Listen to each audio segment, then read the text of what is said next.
obuvune butwatuusizzaako. Felix Kraije ebigambo byabanaabuganaho abanyamakuru ahari Ministry of Defence and Veteran Affairs muri Kampala kandi yahamya ngu bataho obukugu bw'amaani okureeba ngu nibahiiga bazahambukira mpaka bakwasirwe. We hereby assure the tourism industry that this was an isolated incident. Otherwise, Uganda is secure and safe. The tourism sector is well protected. And efforts are in place to ensure this safety is unperturbed.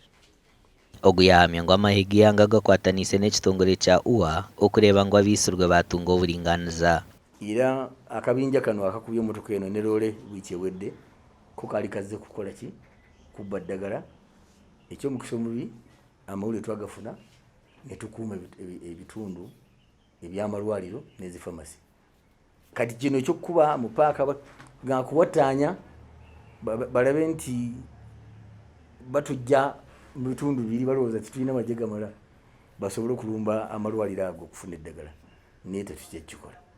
Purezidenti Museveni yahamya ngu UPDF yahindura omu bukodyo kandi hataine ogw'amaani omu kuhiiga abazahambuki kandi yajumirira ekikorwa ky'abazahambuki aba ekikorwa ekiyayete ky'abanyabwoba. Purezidenti Museveni yahamya ngu abarambuzi abiisirwe babaire baherize kushwerana kandi babaire biizire omu Uganda kweshemezamu hamwe n'okwekurisia obugyenyi kyete honeymoon kandi yahamya ngu omujwekyo wa Uganda omuri UK naija kushikirira abeeka y'abagyenzi okubaheereza obuhwezi bwona obu barikwetenga. Purezidenti Museveni yahamiza abanya-Uganda n'ensi yoona ngu abazahambuki aba nibaija kuhangurwa nk'oku UPDF yahangwire koni abashoma b'amatungo omu bicweka bya Karamoja hamwe n'ab'ebijambiya omuri Masaka. Omugambirizi w'ihe rya UPDF Felix Kraije yahamiza abarambuzi ngu ihanga ryayongyera amaani omu by'okwerinda kandi batatiina kwija kurambura.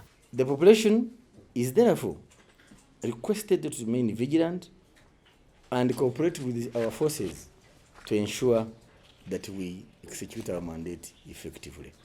Babebembezi omu district ya Kasese basiima obukuuma obwa hato bwaherize kukorwa omu district yabo. The government is in charge. Our government is in charge, and this is just a one-off. It's just a one-off, and it should not scare the visitors from coming. Because they are being hit badly in Congo, and therefore those remnants can do anything as soon as they get a small opening. What I can assure the population is to be calm, but to stay vigilant and alert. Kasese is still secure despite these penetrations that are there. Just like I have said, I want to insist. Once you are a household head, even within your home, there may be people who may betray you. And that's why we are saying there is a likelihood of having some collaborators. And we shall get them. Gashakwa Damba Tadeo na Gilbert Muhanguzi.